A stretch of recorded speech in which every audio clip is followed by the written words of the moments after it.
When I started this diary, I had no idea the impact it was going to have on so many people around the world.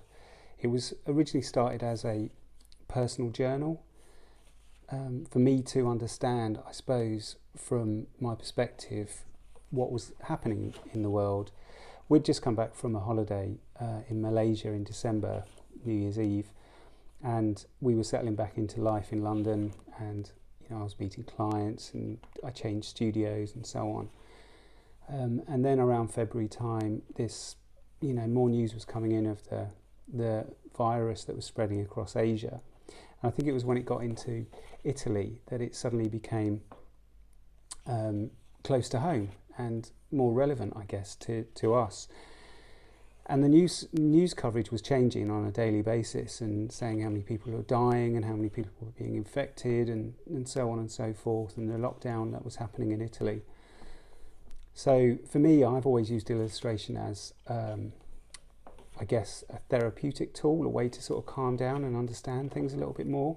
It's quite cathartic for me to maybe jot things down and switch off from the world. But for me, I didn't really want to switch off from the world whilst doing this. I wanted to read more and understand more. I stuck a video up onto LinkedIn and Instagram, and so many people commented.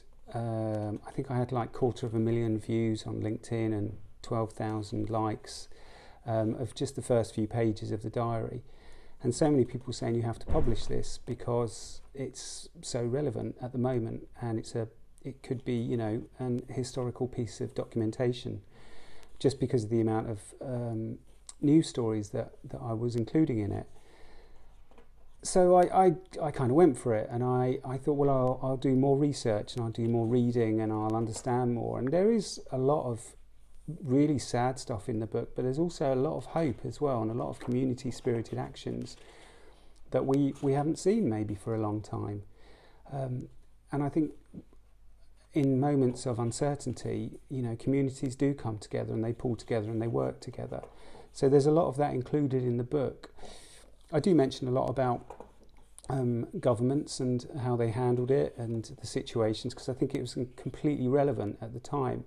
And I think we shouldn't really forget certain things of, moving forward. Hopefully this won't happen again, but moving forward into the future, that we can maybe deal with it in a much more organised way. It was definitely something that I kind of enjoyed doing, but at the same time, there's a few tears doing this as well, reading some of the stories. There was a lot of anger, that's for sure, but there was a lot of hope as well, and I think that's the one thing.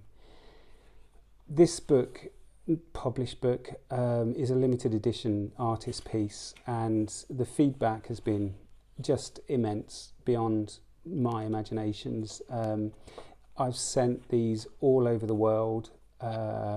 People are just, blowing my mind with the reviews. It's a hugely detailed piece of work. I've never done anything like this before. I don't know if I'll ever do another one again. I hope not. But yeah, this took up 6 months of my life.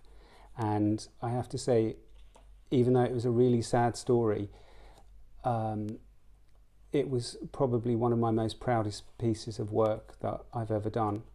And the one thing that I realised through all of this is, because of the situation that we were in, you really do need to live life to the fullest as much as you can, and realise what's important to you, because at the end of the day, anything can happen.